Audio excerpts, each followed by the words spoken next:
मंच पे आसीन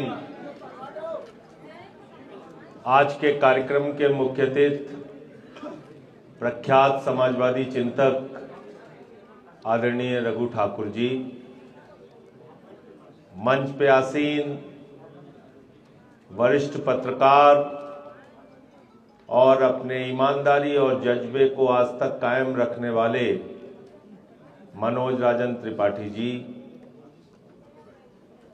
हमारे बीच में कर्नल साहब जो एजुकेशनल इंस्टीट्यूट चलाते हैं,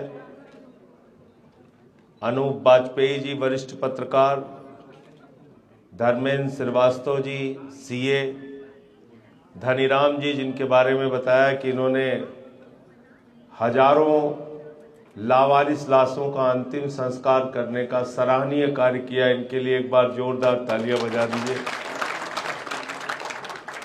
धर्मेंद्र यादव जी और आज के कार्यक्रम के आयोजक आम आदमी पार्टी के जिला अध्यक्ष अनुज शुक्ला जी, और इस पूरे आयोजन की रूपरेखा बनाकर कई दिनों तक चर्चा करके और इतने अच्छे ढंग से इस पूरे आयोजन को करने वाले राजेश सिंह जी के लिए जोरदार तालियां एक बार बजा दीजिए। बहुत मेहनत इन्होंने किया। हमारे छोटे भाई और जो पार्लियामेंट के सेक्रेटरी हैं आम आदमी पार्टी के भाई आशुतोष सेंगर जी, उपस्थित साथियों और दोस्तों,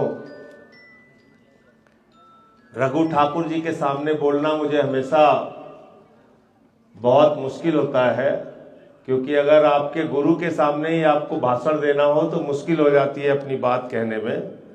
हिंदुस्तान के वो नेता आपके बीच में हैं जो अपने आप में संस्थान है, एक इंस्टीट्यूशन है रघु ठाकुर जी। अभी यहां लोग जिक्र कर रहे थे कि मैं 6 महीने जेल में रहा। 74 के रेलवे के आंदोलन में रघु ठाकुर जी जेल में रहे। इमरजेंसी जब इस देश में आपातकाल लगी 2 साल तक जेल में रहे। अलग अलग आंदोलनों में, कभी मजदूरों के लिए, कभी किसानों के लिए, कभी नौजवानों के लिए, कभी समाजवाद के लिए, अलग अलग आंदोलनों में अपनी जिंदगी के 7 साल इन्होंने जेल में बिताए हैं। कितनी लाठीचार्ज हुआ, कितना संघर्ष किया, लेकिन आज भी आप देखिए मजबूती से अपने सिद्धांतों पर, अपने उसूलों पर टिके हुए हैं। और ऐसा नहीं कि राजनीति में भी किसी छोटे पद पे रहे। जनता पार्टी के महासचिव रहे। जनता दल जब बीपी सिंह जी प्रधानमंत्री थे तो उस समय राष्ट्रीय महासचिव रहे। समाजवादी पार्टी के राष्ट्रीय महासचिव रहे। और आप रहन सहन, पहनावा और एक साधारण जिस तरीके से जिंदगी जीते हैं, मैं समझता हूं रघु जी समाजवाद की पाठशाला है। समाजवाद इनसे सीखना चाहिए कैसे अंतिम आदमी के लिए मन में पीड़ा होती है और उस तरह का जीवन जीने का प्रयास करते हैं। साथियों और दोस्तों, देश के वर्तमान हालात और हम, ये आज की विचार गोष्ठी का मुद्दा है। और अगर वर्तमान हालात को आप देखेंगे तो मुझे लाइन याद आती है कि कहां से शुरू करें और कहां खत्म करें, कि वतन की जो हालत सुनाने लगेंगे तो पत्थर भी आंसू बहाने लगेंगे। वतन की जो हालत सुनाने लगेंगे तो पत्थर भी आंसू बहाने लगेंगे। अगर भीड़ में खो गई आदमियत तो उसे ढूंढने में जमाने लगेंगे। अभी जब मनोज भाई यहां पे बोल रहे थे तो उन्होंने एक घटना का जिक्र किया। मैं उसको सुन रहा था तो बहुत भावुक हो गया। मैं सोच रहा था कि ऐसे मनोज त्रिपाठी या वो जो सीओ अंकुर सिंह या जो अनूप वाजपेयी जी का प्रयास है, या जो वो सिख ड्राइवर का उदाहरण दिया इन्होंने, ऐसे लोग अब धीरे धीरे समाज में कम क्यों हो रहे हैं? क्यों इतनी नफरत हमारे दिमाग में भरी जा रही है कि हम कभी मॉब लिंचिंग की घटनाएं सुनते हैं, कभी कोरोना के समय में हम देखते हैं कि भाई सब्जी वाले को कोई पीट रहा है, कभी देखते हैं कि मस्जिद के सामने जाके रामचरितमानस का पाठ हो रहा है, कहीं चर्च के सामने हनुमान चालीसा हो रही है। इतनी नफरत की बाबा रेडीमेड किसी ने नाम रख लिया तो कह रहे जाओ साहब इसका नाम बदलिए, आप बाबा रेडीमेड कैसे रख दिया। 40 साल से उसकी दुकान चल रही है और इतने सालों में एक घटना मुझे मिली कि उत्तराखंड में दीपक कुमार नाम के बहादुर आदमी ने कहा कि मेरा नाम मोहम्मद दीपक कुमार है, इनकी दुकान कैसे हिम्मत हो रही आपकी बंद करने की। इतनी नफरत लेके हम कैसे जिंदा रह पाएंगे। मैं तो कहता हूं बार बार कि अगर आपके परिवार में 4 भाई हैं और उनमें आपस में नफरत है तो आपका परिवार खुश नहीं रह सकता। आपके मोहल्ले के लोगों में आपस में नफरत है तो आपका मोहल्ला खुश नहीं रह सकता। आपके कानपुर जिले में लोगों में आपस में नफरत है तो आपका जिला खुश नहीं रह सकता। आपके प्रदेश में नफरत है तो प्रदेश खुश नहीं रह सकता। देश में नफरत है तो देश खुश नहीं रह सकता। लेकिन आज नफरत की फैक्ट्री चलाने वाले लोग इस देश में और इस प्रदेश में राज कर रहे हैं। हम इनका इलाज अपने वोट की ताकत से जब तक नहीं करेंगे, ये नफरत की फैक्ट्री पे ताला नहीं लगेगा। कानपुर में तो बहुत फैक्ट्री पे ताला लग गया ना। अब मैं कानपुर वालों से कहने के लिए आया हूं कि इस नफरत की फैक्ट्री पे ताला लगाओ। मनोज भाई ने ठीक कहा, इनको कानपुर में नहीं महसूस हुआ होगा। हिंदू मुसलमान के आपस के प्रेम को इन्होंने देखा होगा। लखनऊ की राजनीति को जब देखा तब इनको समझ में आया कि हां क्या हो रहा है। बच्चों की मौत पे खबर ना चलाओ, एक इतने वरिष्ठ पत्रकार पे दबाव डाला जा रहा है। इतने विज्ञापन इकट्ठा करो, ये दबाव डाला जा रहा है और उसके कारण से उनको इस्तीफा देना पड़ता है और आज पॉडकास्ट चला रहे हैं। लेकिन मैं एक बात कहता हूं, आप जैसे लोग, रवीश कुमार जी जैसे लोग और तमाम वो पत्रकार जिन्होंने बड़े बड़े चैनलों की लाखों रुपए की नौकरी को लात मार के अपना खुद का माध्यम चुना जनता के बीच में पहुंचने का। मैं देख रहा था प्रणव राय जी डिकोडर का माइक लेके कलकत्ता की रिपोर्टिंग कर रहे थे। तो खड़े लोग सच के साथ खड़े, थोड़ा कठिनाई होगी लेकिन आपको जहां भी लोग देखेंगे इज्जत से देखेंगे और आपकी बात को सुनेंगे और आपकी बात पे अमल करने का प्रयास करेंगे। तो इसलिए मैं तो ये कहूंगा कि कई प्रकार की चुनौतियां हैं।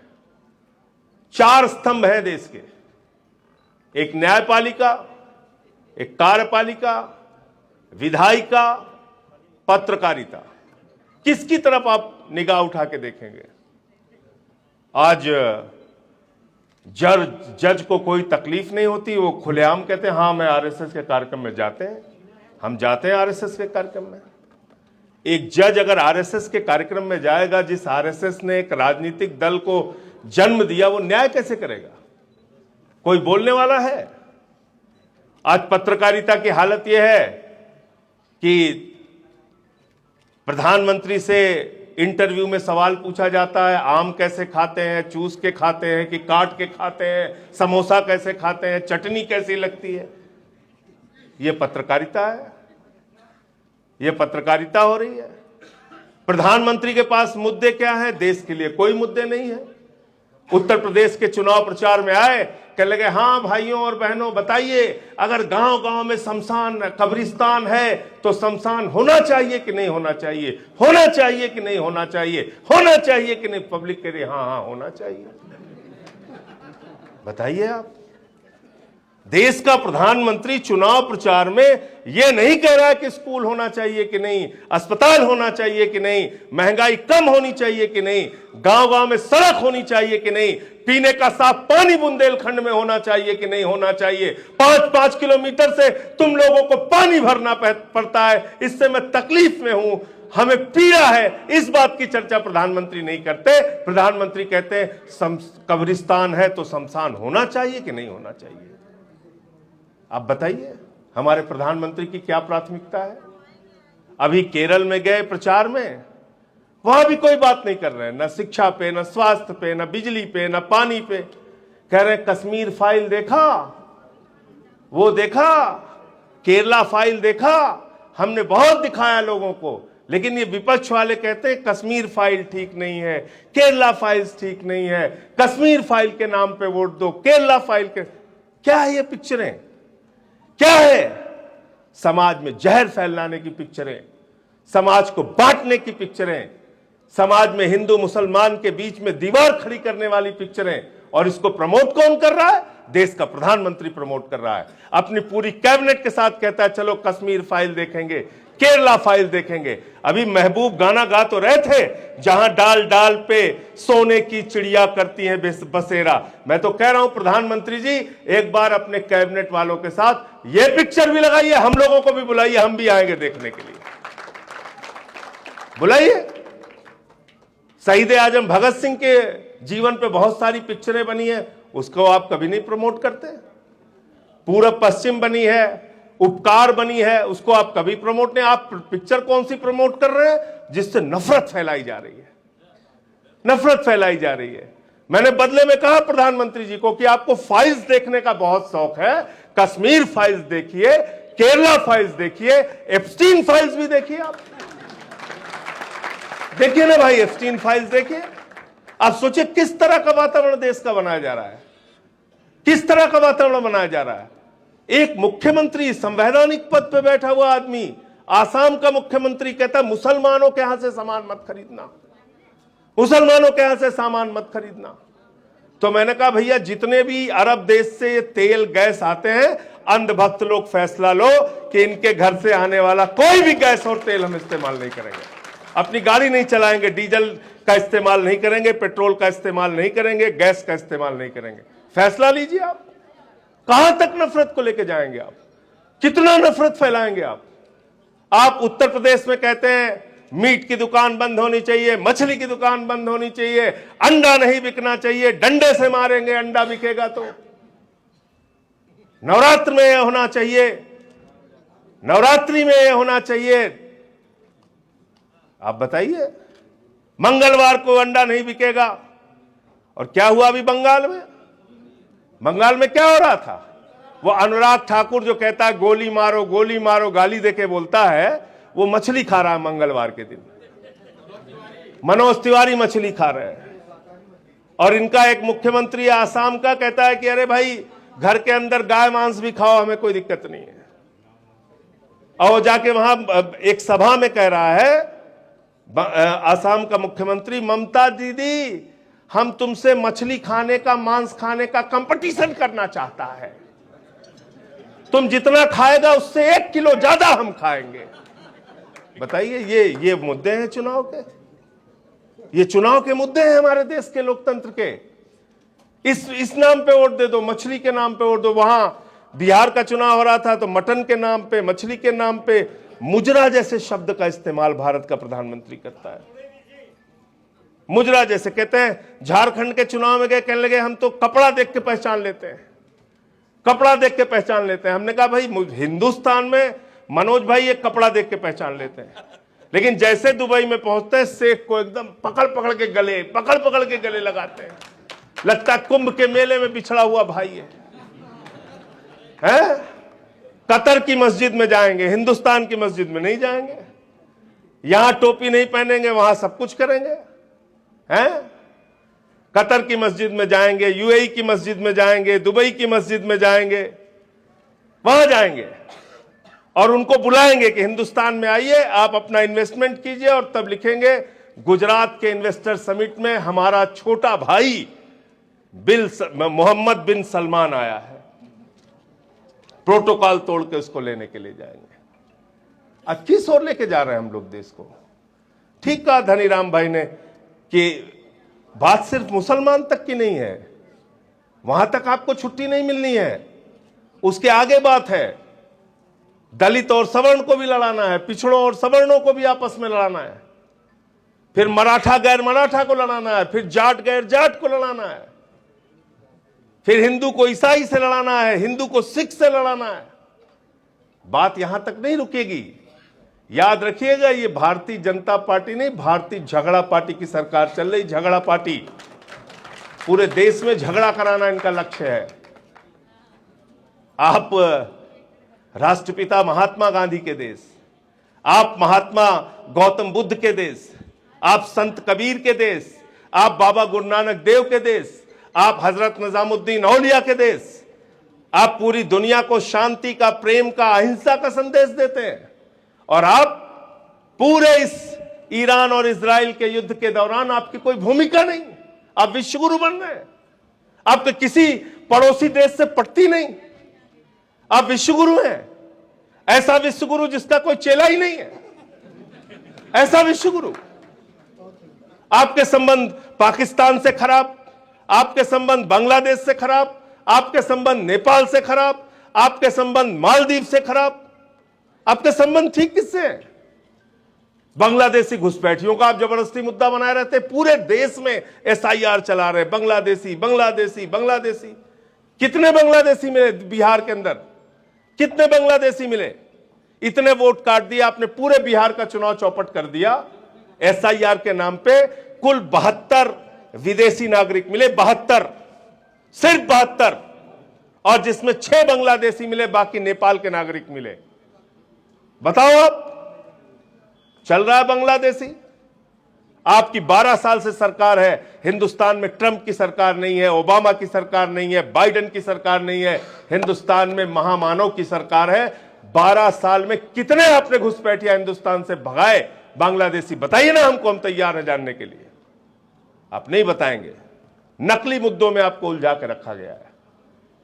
कभी हम पढ़ते हैं कि सीआरपीएफ का जवान बुलंदशहर में घोड़ी पे नहीं चढ़ पाता, कभी हम पढ़ते हैं कि शमशान में बिहार के अंदर एक दलित समाज के व्यक्ति को जलाने नहीं दिया गया, अंतिम संस्कार नहीं करने दिया गया, तो सड़क पे उसको अपनी लाश जलानी पड़ती है। कभी हम पढ़ते हैं कि हमारे काकोरी में मंदिर की सीढ़ियों पर पासी समाज के एक बुजुर्ग को पेशाब चटवाई गई। कभी हम देखते हैं कि मध्य प्रदेश में एक आदिवासी के सर पे पेशाब करते हुए भारतीय जनता पार्टी का नेता, उसका वीडियो और दृश्य आता है। ये हिंदुस्तान हम मनाएंगे। इसलिए अगर आप मुझसे पूछेंगे कि वर्तमान हालात में सबसे बड़ी चुनौती क्या है, वर्तमान हालात में मेरे हिसाब से सबसे बड़ी चुनौती है कानपुर के लोगों, नफरत की फैक्ट्री पर ताला लगाना। जब तक आप नफरत की फैक्ट्री पे ताला नहीं लगाएंगे, आप किसी विषय पे सोच नहीं सकते। शिक्षा की हालत क्या है? 1 लाख सरकारी स्कूल, सरकारी आंकड़े हैं मनोज भाई, 1 लाख सरकारी स्कूल 12 साल में बंद हुए इस देश के अंदर। किसी हिंदू का खून खौला? जिस हिंदू का खून न खौला, खून नहीं वो पानी है। 1 लाख सरकारी स्कूल बंद हो गए हिंदुस्तान में, किसी हिंदू का खून नहीं खोला कि हमारे हिंदुओं के गरीब बच्चे वहां पे पढ़ते हैं, ये स्कूल कैसे बंद हो गए। सरकारी अस्पतालों की खबरें हम लोग देखते हैं, कुत्ते बैठे रहते हैं बेड के ऊपर, ऑपरेशन मोमबत्ती में होता है, किसी हिंदू का खून नहीं खोलता, ना विश्व हिंदू परिषद वाले का, ना बजरंग दल वाले का। जो बाबा रेडीमेड बंद करवाने के लिए उनका खून खोलता है, वह खून खोलता है उनका। हनुमान चालीसा पढ़ेंगे चर्च के सामने, वहां जाके दंगे फसाद कराने में सक्रिय है, लेकिन इस बात पे खून नहीं खोलता। आज भी आजादी के 80 सालों के बाद बुंदेलखंड के कई इलाकों में 5-5 किलोमीटर तक लोग पानी भरने के लिए जाते हैं। कोई नहीं बोलता इस पे, क्योंकि आज राजनीति की चर्चा में ये शामिल ही नहीं है। आप सोचिए, जिस पत्रकारिता की बात अनूप वाजपेयी जी और मनोज राजन त्रिपाठी जी कर रहे थे, अगर 993 रुपए एक साथ सिलेंडर का दाम बढ़ाया गया होता, हिंदुस्तान की राजनीति अगर जिंदा होती तो समाजवादी से लेकर वामपंथी तक सारे विपक्ष के लोग आज सड़कों पर होते, और सरकार की हिम्मत नहीं थी 993 रुपए बढ़ाने के लिए। 261 रुपए, बताइए, 5 किलो का सिलेंडर 261 रुपए बढ़ा दिया उसका। मजदूर दिवस पे जो मजदूर जिस सिलेंडर को इस्तेमाल करता है, छात्र जिस सिलेंडर को इस्तेमाल करता है, वो 5 किलो का सिलेंडर 261 रुपए बढ़ा दिया। सबकी संवेदनाएं, अब हमारी प्राथमिकताएं खत्म हो रही हैं। हमें गुस्सा नहीं आता। कोई अंधभक्त उसका वीडियो चल जाए, भैया हमें तो 5,000 का अगर खरीदना पड़ेगा सिलेंडर, तब भी हम खरीदने के लिए तैयार हैं। कोई अंधभक्त खड़ा होगा, हम 200 रुपए पेट्रोल खरीद लेंगे, लेकिन बस मुसलमान ठीक होना चाहिए। मुसलमान ठीक करते करते पूरे देश को ठिकाने लगा दिया है मोदी जी ने, याद रखना इसको, ये समझ लो आप। उनको ठीक करते करते खुद को ठीक कर दिया, सबको ठीक कर दिया है। आज आप बताइए, चुनाव खत्म हुआ, 993 रुपए कमर्शियल सिलेंडर बढ़ गया और 261 रुपए 5 किलो वाला सिलेंडर बढ़ गया। कोई प्रतिक्रिया नहीं, कोई मतलब नहीं, कोई पूछने वाला नहीं।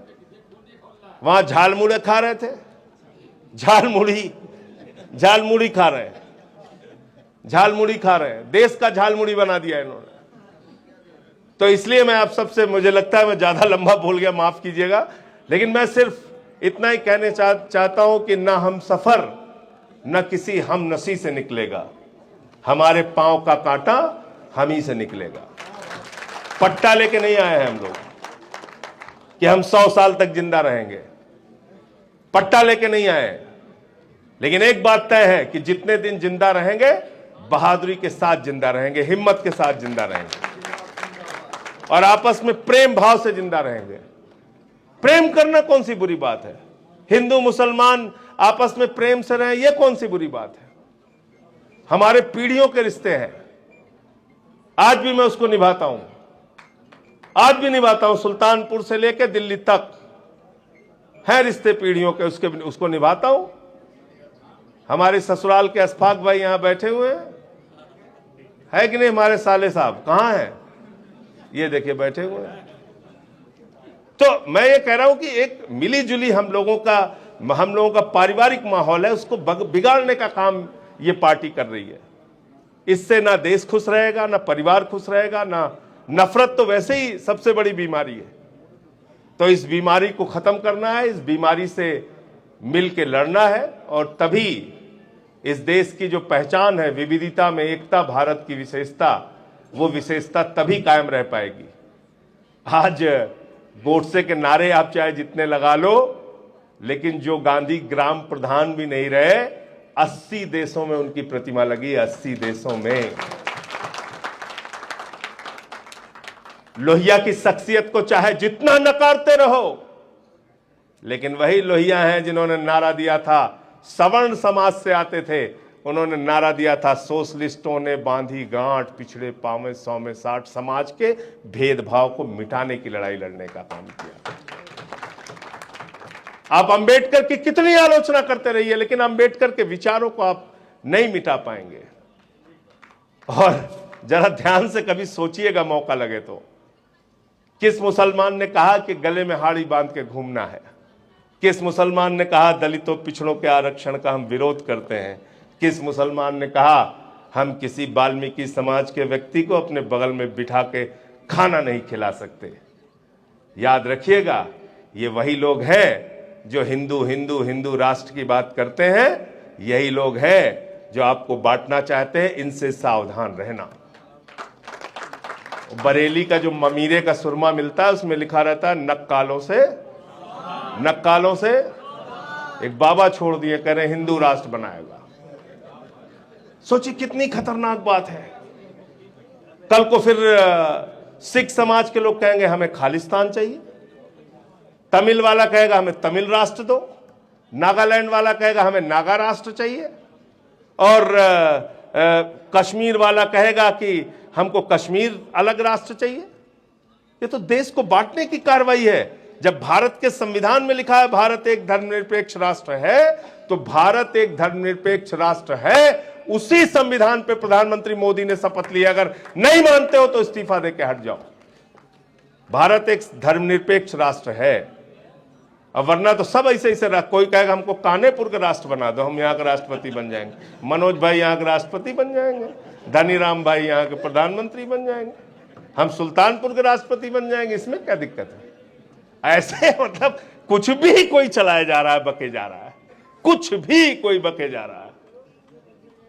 तो इसलिए इस देश को हम सब लोगों को मिलकर बचाना है। और आज बड़ी खुशी है कि इसमें सभी दलों, सभी समुदाय, सभी, यही हिंदुस्तान की खूबसूरती है जो इस कमरे में दिख रही है। बहुत बहुत धन्यवाद। इंकलाब जिंदाबाद।